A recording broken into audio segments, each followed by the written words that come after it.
video that shows a couple of quick modifications. First, this window.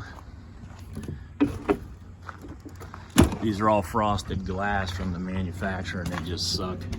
This is the bathroom, so I want that one to stay frosted so that you can't see in there. But this one, you know, so many times at the campground somebody comes, knocks on the door, you can't see out the frosted glass, so I got this one off of eBay. I'll link that down. It's basically a plug and a play. Came 100% ready to go. We took the old one out. The new one came with a bead of seal behind this, ready to go. Just popped out the old one, washed the outside, put the new one in, screwed it down. It's got a blind built into it. You can see out the window. Close it at night. There's a small gap here, so I'm thinking I'll put some type of door wrap or foam or something, just a little bead in there that'll close that down. Works good so far. Bad part is when the screen's open, you can't control it at night. I mean, unless you're sitting there watching TV. I don't know too many people that's going to come up and try to look in your window unless they're up to no good. But at night you can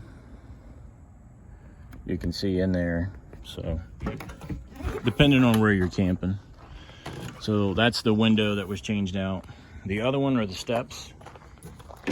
These are from MORryde, a step above.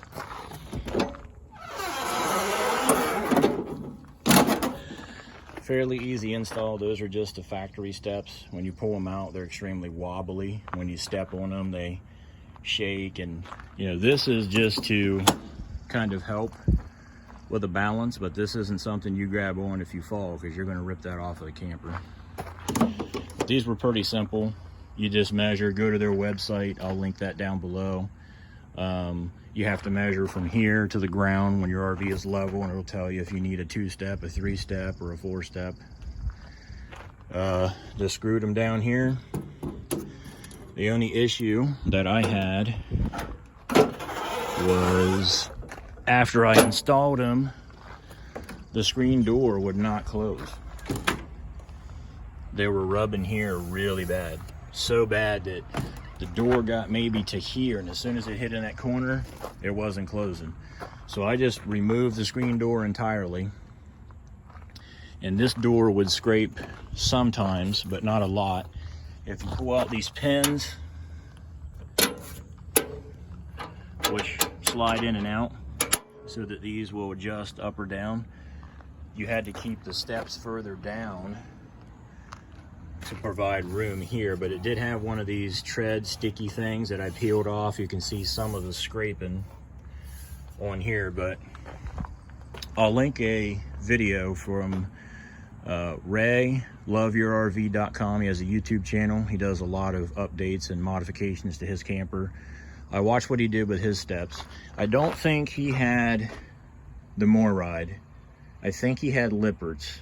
I can't remember what he had, but I spoke to him back and forth on his channel, and he suggested that to get this to stop from scraping and rubbing, to find out, because we missed the screen.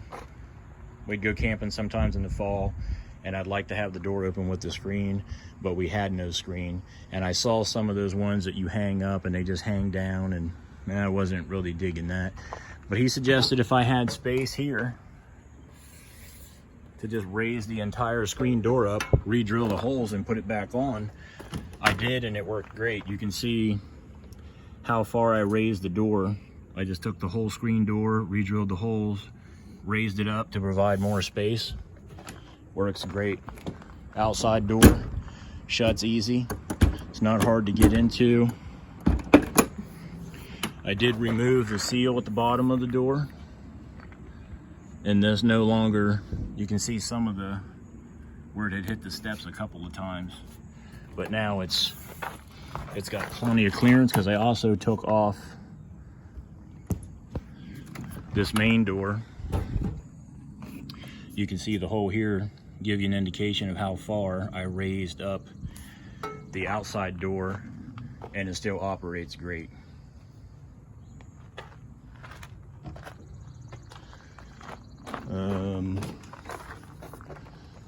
I don't think there's another modification. Those are the only two that I've really done in the last couple years. We haven't camped a lot. One from temperature and two from work. But if there is another modification, I'll make another clip so you guys can walk through that. For the batteries in that thermostat, I did get rechargeable ones, but I don't know how long those things are going to last. If you have dead batteries, your air conditioner will not work. So you may have to make sure that you bring a set of, I think those are double A's in there, or triple A's, or hopefully have them at the campground. It would really suck to go camping and then your air conditioner not work because your batteries are dead in your thermostat. Thanks for watching. Please subscribe.